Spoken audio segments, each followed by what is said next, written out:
O Gabigol também estão aqui em Belo Horizonte, está circulando uma foto nas redes sociais, eles viajaram ontem, né? Eu fui procurar saber se de fato tem alguma coisa a ver com essa situação do Cruzeiro. É claro que me passaram a informação de que eles estão de férias, a passeio, mas a gente sabe que isso tá tudo muito ligado, mexe muito, principalmente com o torcedor do Cruzeiro. O Gabigol deu entrevista também ao Podpah recentemente, falando que não tinha nada fechado com nenhum clube, mas antes ainda de o campeonato acabar, existia assim conversas muito avançadas entre Cruzeiro e staff do jogador, que o Cruzeiro sairia na frente, né, na disputa dos outros times. Mas tem muita coisa em jogo, tem também o projeto que ele vai entregar, o que o Cruzeiro vai oferecer em termos de competição para o próximo ano, né? O Cruzeiro vai jogar a Sul-Americana, tem outros times na mesa para o Gabigol, então ainda tem coisa a se resolver, mas os pais do Gabigol estão em Belo Horizonte. Falando de outro jogador que pode voltar para Belo Horizonte, que já conhece muito bem aqui, é o Dudu, fez base no Cruzeiro, já não é mais jogador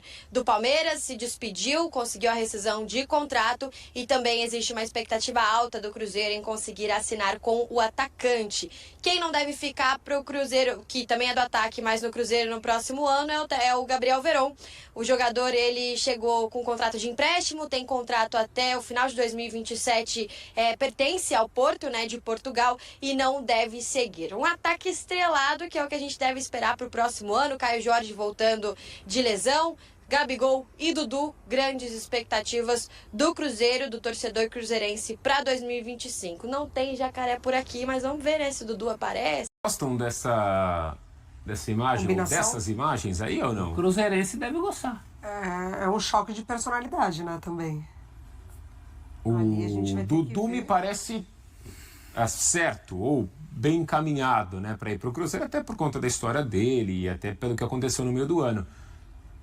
O Gabriel não fala, né? Parecia que ele ia no podcast pra falar pra onde ele ia, não falou. Não, ele abriu o leque, né? Ele deixou tudo aberto. Ah, mas... Não descartou nada. Ele tá no momento dele de procurar a melhor ele tem proposta contrato com o Flamengo até 31 de dezembro. Ou seja... Ele não pode anunciar nada ainda. Mas... Embora ele já pudesse ter assinado o pré-contrato desde o início do semestre. Isso se ele não assinou e ninguém sabe. É.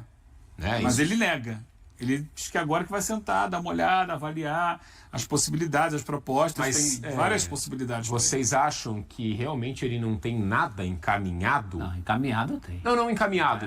Desculpa, não é nem encaminhado de proposta. Acho que isso ele tem. Mas vocês não acham que ele já tem algo ali quase que definido ou, sabe...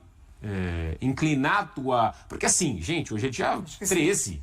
Eu acho que tem... Quantos caras se voltam para pré-temporada? Dia 8, sei lá, primeira semana de janeiro? Nessa história toda tem o fator Santos. O Santos seria um candidato, mas não é esse Santos de agora.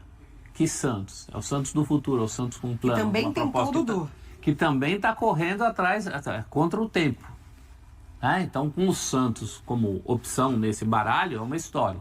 Sem seria outra. É difícil cravar. Agora, movimentos, esse tipo de movimento que você falou, a tendência é o Cruzeiro. Pelas informações que a gente tem, é o Cruzeiro. Agora, não está cravado, porque está todo mundo também vacinado. O próprio Cruzeiro está vacinado com o caso do Dudu. Aí você reúne no mesmo time Cássio, os Gabigol e Dudu, né?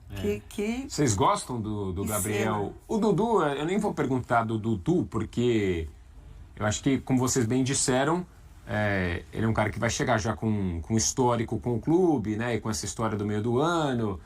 E acho que dá para imaginar, eu pelo menos imagino mais ele vestindo a camisa do Cruzeiro. Não sei se vocês têm isso acho que eu vejo ele com a camisa do Cruzeiro. O Gabriel, eu acho que eu tenho um pouquinho mais de dificuldade hoje de ver ele com a camisa do Cruzeiro. Mas claro, ele pode chegar lá e deve chegar lá e marcar os seus 30, 40 gols na temporada também. Vocês gostam do Gabriel e do time, do que pode ser o time do Cruzeiro na temporada 2025? Eu acho que o cruzeirense tem mais expectativas por tudo que a gente falou aqui sobre o Gabriel do que propriamente sobre o Dudu, nesse primeiro momento. É o homem dos gols, é o homem mais jovem, é o homem com uma amostragem mais recente de lampejos de bom futebol, ou de fazer gols, que é uma coisa à parte do bom futebol, né? Isso o Gabigol entrega. Dudu, Matheus, Gabriel, Caio Jorge. Dá um jeito. Pior Lautaro, é não ter. Lautaro Dias. Pior era o Cruzeiro, que o jogador precisava de crachá para dizer quem é. do tempo da Série Vocês B. gostam desses nomes? São jogadores que dão peso, que trazem personalidade ao time. Acho que falta um pouco isso ao time do Cruzeiro, né? Alguém que, sabe, a presença seja marcante. Olha, pô, tem aqui o Dudu, tem aqui o Gabi. Eu não tenho certeza que tecnicamente encaixa. Pela necessidade hoje de um futebol de muita pegada, de muita intensidade. Mas, de repente, você consegue equilibrar com jogadores mais jovens que corram por eles e tal. Mas eu olhando assim de fora, se os dois forem, me parece mais assim, a contratação pelo nome do que exatamente pensando tecnicamente em como encaixá-los. Mas pode ser que o técnico consiga encontrar um padrão de utilização. A questão toda é essa. Às vezes um time que você não dá nada, o time é mais fraco tecnicamente, ele consegue encaixar. Como foi esse ano o Cruzeiro? Do primeiro semestre para o segundo. Técnico? Hoje é o Diniz. Barulho não vai faltar, Mas hein? vai ser interessante. Eu não sei até quando vai ser o Diniz. Essa semana, né? Mas hoje é o Diniz. Não, esse de fato, assim, são jogadores com muita personalidade, compondo a equipe de um treinador que tem a sua visão de jogo, a sua exigência. O Diniz. O Diniz, que tem a sua visão de jogo, a sua exigência. A gente já viu aquela cena, né, do Felipe Luiz pedindo pro Gabriel ficar na posição e, de fato, o gol acontece em seguida, Eles então vai ser batem boca. interessante. Eles batem boca, exatamente. Vocês conseguem ver o Diniz e Gabriel e Dudu? Eu acho que sim. Essa equação funciona? Hoje todos muito mais maduros, né? Esse Tá é lá o importante. Alexandre Matos, você fala, puxa vida, Alexandre Matos, Diniz no banco, Gabigol e Dudu em campo, personalidade não vai faltar. E um Pedrinho muita ali, dono personalidade. da SAF, que também gosta Cara, de... vocês Seria, gostam? olha, daria mídia, hein? A gente ia falar todo dia aqui. Ele já tá dando, né? Agora, dentro de campo é sempre uma interrogação. Eu acho que agrega qualidade técnica ao time, Indiscutível. mas precisa ver como é que vai ser o encaixe disso no dia a dia. Não só o encaixe técnico-tático, o encaixe psicológico, né? De repente, Gabigol, Dudu e Diniz passam a formar um trio de amigos, assim, para todas as horas e tal. Por que não pensar isso, né? O Diniz é um cara que tem essa coisa de lidar com jogadores. Ele foi campeão da Libertadores, ele tinha Felipe Melo dentro do elenco e o Felipe Melo junto com ele. Sim. De braços dados com ele. O Marcelo, que a gente viu a dificuldade desse ano, estava lá abraçado com ele. Personalidades fortes dentro de um elenco. Esse ano as coisas não deram muito certo. Mas acho que por outras questões, não pelo relacionamento. Eu acho que o Diniz é capaz também de trazer o Gabigol e se vier a acontecer, né? E o Dudu, todo mundo junto aqui, vamos. É um time só. Só o tempo que vai dizer. Será que vai dar match? Agora, respondendo a pergunta lá, eu acho que o Gabigol é um candidato maior a mudar o Cruzeiro de patamar hoje, com os seus gols. Aquele Gabigol, o Gabigol prometido, aquele que está no inconsciente, inclusive do torcedor rubro-negro, né? Torcedor rubro-negro, nós vimos as reportagens no dia da despedida, as pessoas falando na arquibancada, para mim é ele, depois do Zico é ele, porque foi o que essas pessoas viram, né? Talvez alguns comparam com o caso de amor com o Didico, com o Adriano, mas o Gabigol foi mais constante, foi mais longa a coisa, os títulos que ele ganhou. É isso que o cruzeirense espera do Gabigol. E agora... Penso que o cruzeirense tem uma expectativa maior de mudança de patamar em relação ao Gabigol do que em relação ao Dudu. Num novo cenário para os dois, né? Que não é mais de Libertadores, é de Sul-Americana. De Isso escolha, também. que o Gabriel fala lá no podcast que ele quer ir para um clube para disputar títulos.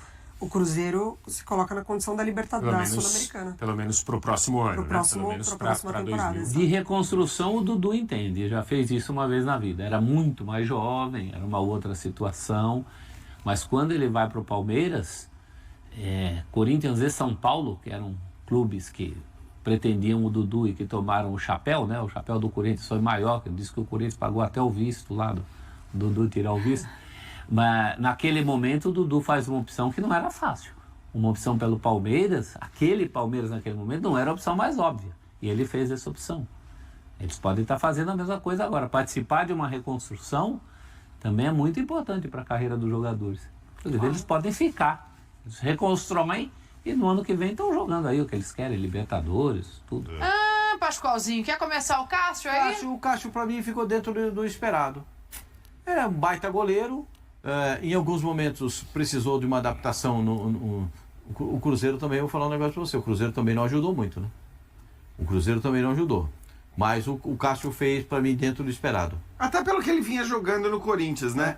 Que acho que assim, o esperado não era ele Não, virar ele tem uma falha importante na final da Sul-Americana, mas no Corinthians ele também teve falhas importantes nos últimos períodos. Não é que ele chega ao Cruzeiro e você fala, opa, chegou o melhor goleiro do Brasil no Cruzeiro e agora a expectativa. Então, assim, eu acho que eu tô com o Pascoal, era o que se esperava. Ele fez grandes defesas, teve boas Contra o atuações, Palmeiras, mas ele também pega falhou. 7 no primeiro tempo.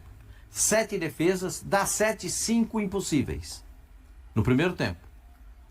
Os gols que o Palmeiras fez, o gol de falta, eu vou tirar o gol de falta, mas a batida de fora da área, aquilo é defesa. Para o Cássio é uma bola defensável. Frangaço está sendo muito cruel. Foi cruel? Foi cruel. Tá foi bom, cruel. desculpa. Mas é isso, Não, são era só aquelas falhas que ele já vinha cometendo. Então, pra mim, tá dentro do Ô, esperado. Mauro, o Cássio já foi ali por dentro do esperado, mas eu quero te ouvir. Não, assim, acho que a melhor partida que ele fez, que ele fechou o gol, foi a última grande apresentação do Cruzeiro contra o Botafogo, que foi um 3-0 um pouco enganoso, porque o Cássio do lado de cá pegou cada bola, foi sensacional, mas depois ele cometeu falhas. O time ficou devendo e ele já ficou ali no esperado, então tá bom, ficou ali. O time deveu, ele não teve o sucesso assim, ele chegou lá e levou o time para o título e tal, não. Fez grandes defesas, mas cometeu falhas, então tá lá dentro do esperado.